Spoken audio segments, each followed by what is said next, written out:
Chosen one. A precious transition is drawing near to you, carrying the power to end cycles that have followed your family through generations and to open a path you once believed was impossible. I, Michael, I am walking beside you during this time, not to plant impatience within you or make you chase vague promises, but to prepare you to receive something significant with a peaceful heart and clear eyes. What is approaching is not a small gift that will make you happy for a moment and quickly fade. It is a change that reaches the foundation, where former fears, beliefs rooted in scarcity, and painful patterns passed from one person to another begin losing their authority.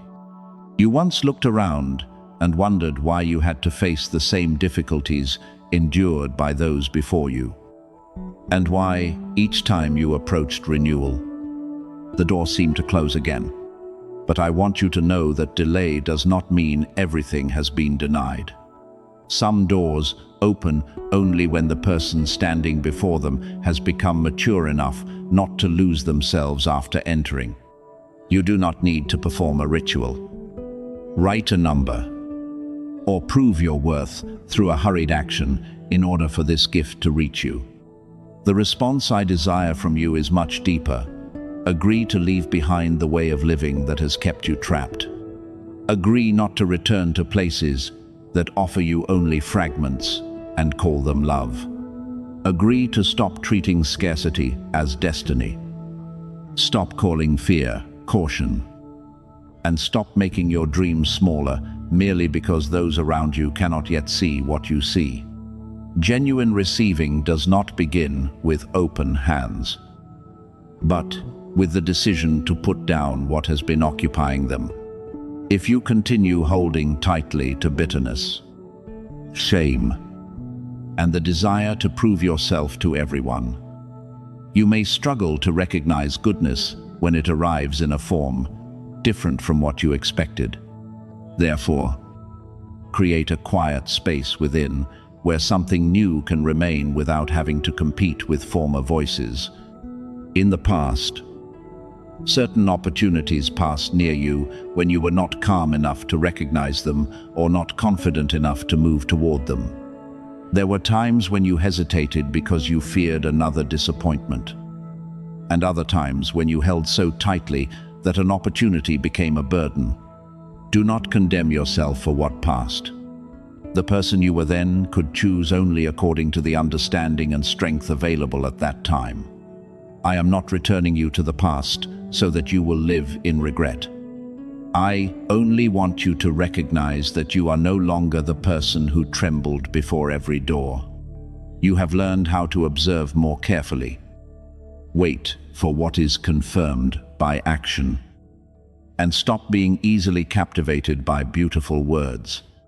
Missing the proper rhythm taught you how to move in the right one.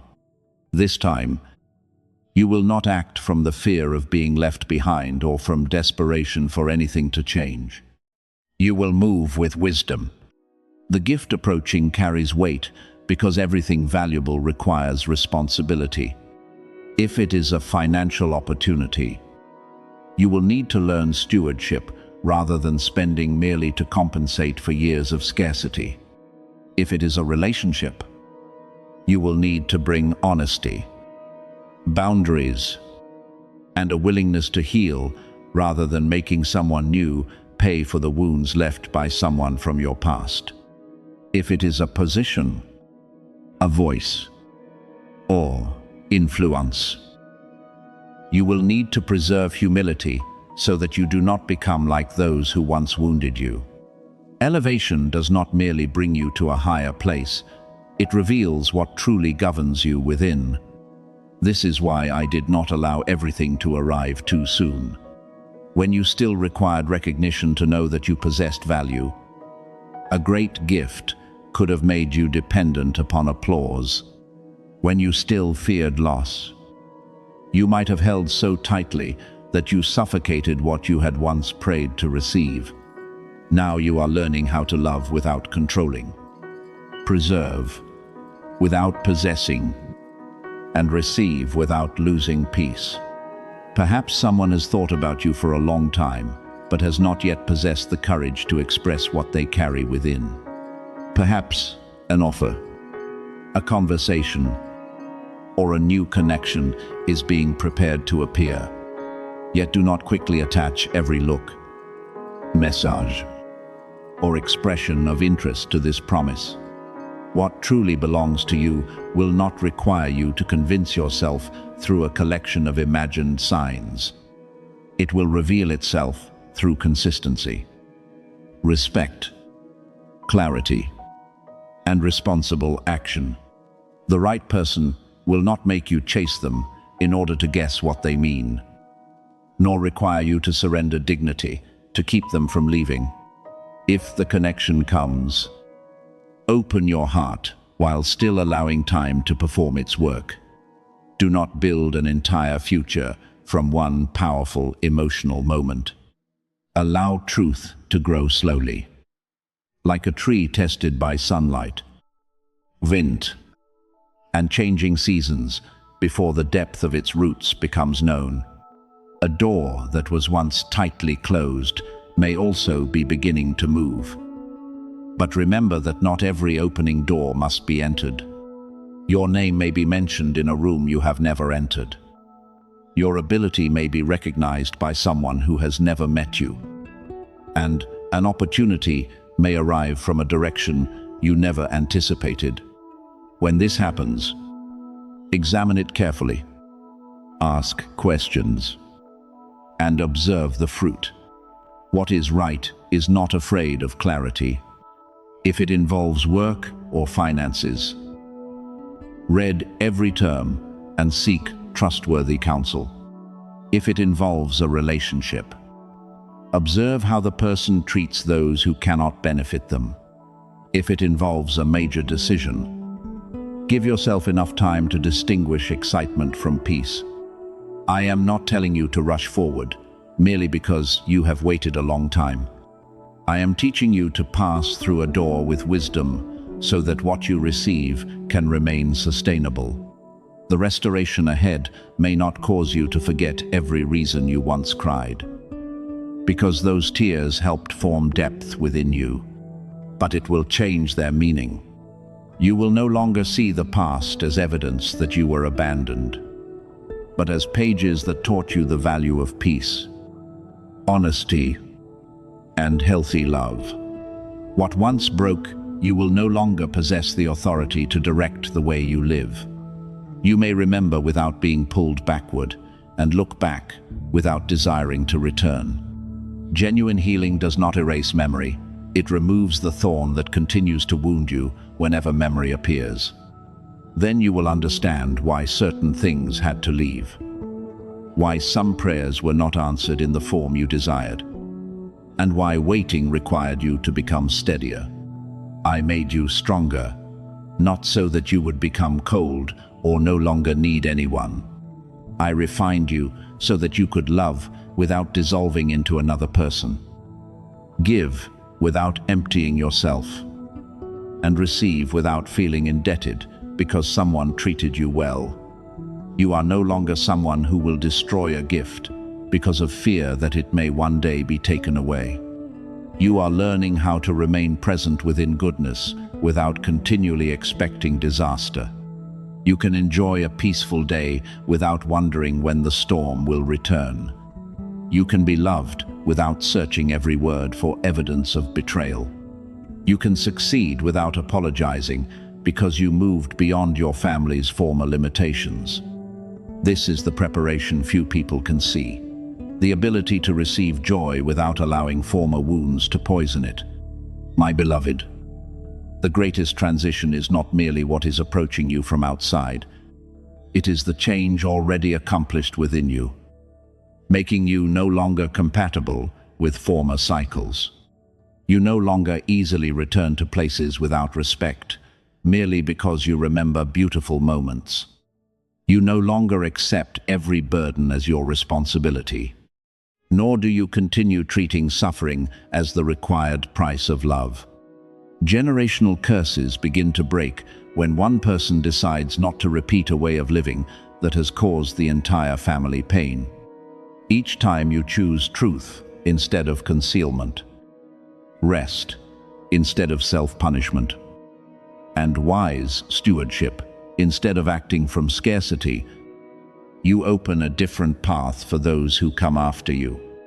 This is the gift that will last longer than material possessions, a legacy of peace, freedom, and responsibility. Therefore, prepare without panicking, expect without forcing, and remain open without neglecting discernment. What is approaching does not require you to become someone else in order to deserve it. It requires only that you continue being the person refined through difficult seasons without losing gentleness. When the door opens, enter with gratitude. When the gift is placed in your hands, preserve it with clean hands. When joy arrives, do not search for reasons to believe you do not deserve it. I, Michael, will remind you that your strength is not found in never having fallen, but in the way you rose without allowing suffering to make you bitter. You are ready, not because you are perfect, but because you have learned how to carry something great while preserving a humble heart, clear eyes, and steps faithful to the road of goodness. My beloved child, during the deepest hour of night, when the world became quiet and every sound outside seemed to withdraw, a sacred hearing concerning your life was opened within an image of the realm of light. I want you to understand this, not so that you will fear darkness or become obsessed with particular hours, but so that you may recognize that there are times when humanity sleeps, while the deepest things within them are brought into the light. Within that silence, everything you once carried, mistakes, shame, unfulfilled promises, and the times you wanted to change but became weak, appeared like pages within old records. You believed they had been forgotten. But what requires healing does not disappear merely because you refuse to look at it. Yet this hearing was not opened to condemn you again, but to end the authority of accusations that followed you for far too long. Within the image I showed you, the accuser stepped forward with cold confidence. He carried every memory that caused you to lower your head, every time you acted contrary to the values you declared, every hurried decision, and every moment of weakness you wished you could erase. He repeated the sentences you spoke to yourself during disappointment, that you were not good enough, disciplined enough, or faithful enough, and therefore did not deserve to enter a new season. He attempted to turn mistakes into identity, one stumble into a sentence upon the whole journey, and one unstable period into evidence that you would never change. He demanded prolonged delay, insisted that you continue suffering as payment, and wanted you to remain in the former room until you no longer possessed hope enough to lift your head. But, my child, accusation always attempts to accomplish one thing: to convince you that the past possesses the right to determine the future. The room remained silent, not because the realm of light agreed with those words, but because truth does not need to struggle in order to be heard. You often believed that heaven's silence was evidence that you had been abandoned. But some periods of silence appear only before a deeper verdict is spoken. The messengers stood still without panic or argument because they knew what the accuser refused to acknowledge: your mistakes had been seen. But mercy was already present. You were not rescued because you successfully concealed your faults, nor were you supported because you had never failed. The path opened for you because you were loved, even within what remained incomplete, and that love did not excuse wrongdoing, but possessed enough power to lead you out of it without destroying you. Then the advocate stood. He did not deny that you had failed. He did not call wrong right or erase the responsibility you needed to carry. He simply raised hands, bearing the marks of a love that passed through suffering without turning away. In that moment, every record of accusation lost the authority it once held. What was revealed was not an eloquent argument, but evidence that the price of your freedom had long been fulfilled. There was no longer any reason for you to continue living as someone imprisoned by shame. No power could force you to pay forever a debt that had already been settled. What remained was not punishment, but an invitation to step out, live differently, and refuse to use grace as permission to return to the former cycle. I want you to understand this clearly. The case ending does not mean every natural consequence of your choices disappears immediately.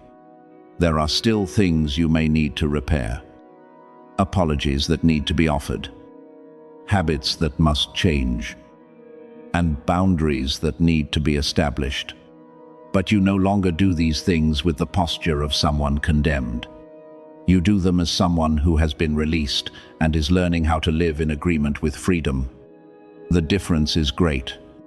When shame rules you, you attempt to change because you hate yourself. When mercy guides you, you change because you recognize that you are too valuable to continue living under destructive patterns. One causes you to shrink, while the other helps you mature. One continually reminds you that you were wrong, while the other gives you enough courage to rise and do what is right. The scars raised during that hearing also remind you that pain is not the final sentence.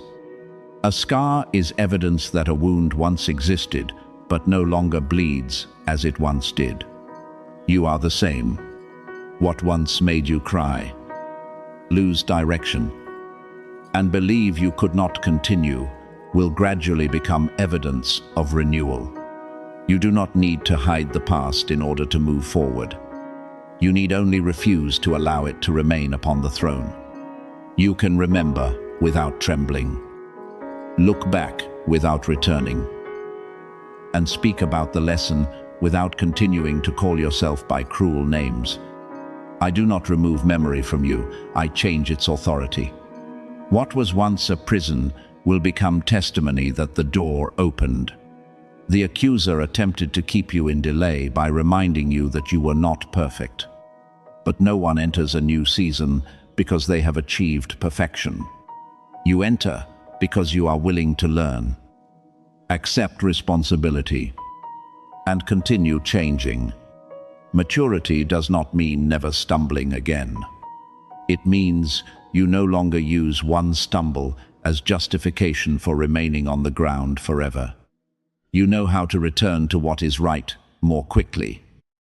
Ask for help when necessary, and recognize lies before they grow too deeply rooted.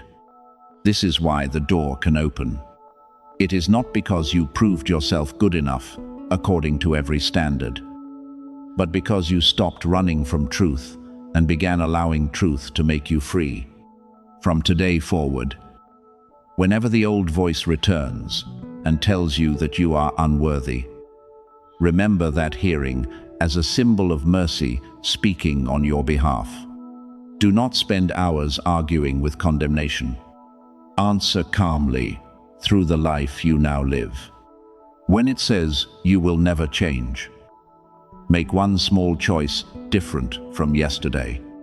When it says you were abandoned, seek safe people and allow yourself to receive support.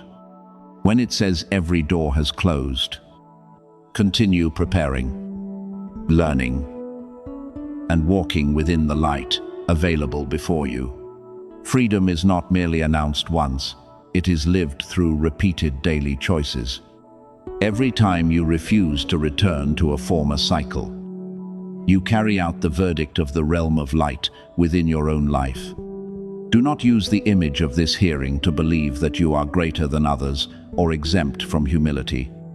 Someone who has received mercy must learn to offer mercy. Someone who has been forgiven must learn to forgive. Though this does not mean reopening the door to abuse. You can release resentment while maintaining boundaries. You can desire good for someone who wounded you without returning to the place that destroyed your peace. Grace does not make you naive. It makes you discerning without bitterness. I want you to carry this freedom into the way you speak. Choose and respond to those who fail. Because you also once needed a hand that did not push you farther down. Now, leave the courtroom within your mind, where you have placed yourself on trial each night. Do not reopen records that have already been closed merely to read them again and cause yourself more pain. Learn what needs to be learned. Repair what needs to be repaired. But do not preserve what has been forgiven as a continuing sentence. You were not called to spend your entire life beneath the shadow of former mistakes. You were called to live as someone who understands the value of redemption, appreciates another opportunity, and remains humble enough not to repeat what once led you astray. I, Michael, stand beside you, not to nourish fear concerning invisible courts, but to remind you that the final truth is greater than every accusation. You are not someone locked within the past. You are not a person condemned to endless delay. Nor are you the total sum of every weak moment. You are someone called out of shame, given the authority to rise, and invited into a life that is more responsible, pure, and free. The case has closed, but the new journey has only begun. Walk forward, not as someone attempting to prove innocence, but as someone who knows mercy has touched them and now desires each day to become a beautiful response to the grace received. Understand that what is being exposed is not intended to push you into suspicion or revenge, but to free you from relationships that took advantage of your goodness and caused you to lose your own peace. Some people may have believed you would never recognize the difference between what they said before you and what they expressed when you were absent. They were accustomed to your patience, your willingness to overlook unusual signs, and your tendency to blame yourself whenever something felt wrong. They knew that you always wanted to see goodness in others. So they treated that compassion as a door they could enter at any time. Before you, they appeared encouraging, said they believed in your dreams, and smiled as though they always stood on your side. But not every smile is born from sincerity. Some are used to conceal competition, envy, or the desire to continue benefiting from your gentleness. Now the covering is beginning to lose its power. Not because you must expose every person, but because you have begun observing actions rather than trusting only pleasant words. I know this realization can be painful. Few things exhaust the heart more than recognizing that someone you trusted failed to preserve that trust. You may remember times when you shared a dream and sensed the atmosphere becoming strangely different.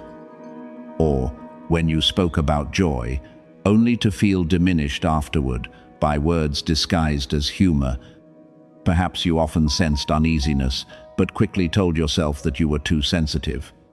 Today, I do not want you to deny what you feel, but neither do I want you to turn intuition into a sentence before clear truth appears. Mature discernment does not accuse in panic. It observes repetition, examines through, and asks whether words agree with actions. You do not need to believe that everyone is secretly against you. You need only enough clarity to recognize who genuinely respects you and who desires access without accepting the responsibility sincerity requires. The invisible chains being removed are your need for those people to understand, acknowledge, or confess what they did. You spent too much time waiting for them to speak one honest sentence, hoping that one apology would somehow make all the pain meaningful. But your freedom cannot remain locked inside another person's mouth. If they admit the truth, you can receive it calmly. If they continue denying it, you can still move forward. Release does not begin when the person who wounded you finally says what you hoped to hear. It begins when you stop allowing their reaction to determine whether you are permitted to possess peace. The strongest declaration does not necessarily need to be made publicly. It may be a quiet decision within your heart that from this day forward, you will no longer offer intimacy to a place that repeatedly damaged trust.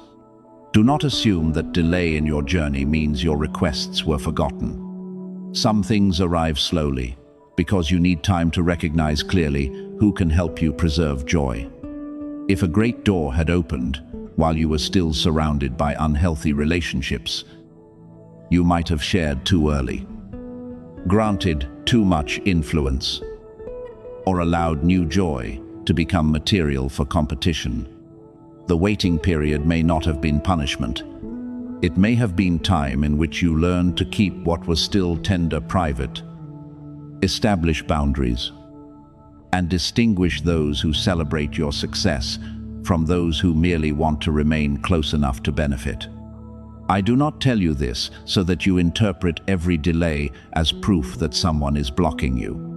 I want you to understand that waiting can produce the maturity necessary to preserve goodness with humility and wisdom when it arrives. Be cautious of words that make you fear that missing one message will cause an important door to close forever. I do not guide you through threats that create panic. What is genuine may awaken urgency, but it does not manipulate through the fear of missing out. You do not lose your entire future because you responded slowly during one moment. A door meant for you is not so fragile that one hesitation permanently locks it. What I require is responsible, living according to what you recognize. Do not delay healthy boundaries forever. Do not continue denying repeated signs. And do not return to an unhealthy environment merely because loneliness weakens your resolve. Act through clarity rather than fear. Healthy urgency leads to a specific step. Toxic fear only makes you think repeatedly without knowing what to do. Perhaps a particular person has already entered your mind. Their name appears, and tension rises in your chest. Pause before calling that feeling absolute confirmation. Your body may be responding to memory, former pain, or something unresolved. But a feeling alone is not always complete evidence of another person's intention. I teach you to respect inward signals while remaining fair. Examine observable truth. Do they regularly distort your words? Use what you shared against you. Appear only when they need something, and respect your refusals and boundaries. One isolated action may arise from misunderstanding, but a repeated pattern must be taken seriously. Discernment is not built upon panic. It is formed through calmness, time, and consistency. You may feel compelled to contact them immediately and demand an explanation. I advise you not to do this while your emotions remain intense. This is not because everything they say will certainly be false, but because you need to know what you are seeking before beginning the conversation. If you merely want them to soothe your uneasiness, skillful words may cause you to overlook what their actions have already revealed. If you want clarity concerning a specific event, prepare brief questions based upon what is real and avoid accusations founded upon conclusions that have not been verified. Sometimes you will receive honesty. At other times, the way they avoid blame, or distort the matter, will provide additional information. But you do not need to force a conversation when you feel unsafe. You have the right to step back, continue observing, and decide what level of access is appropriate without publicly explaining every reason. Remember that forgiveness does not mean immediately restoring intimacy.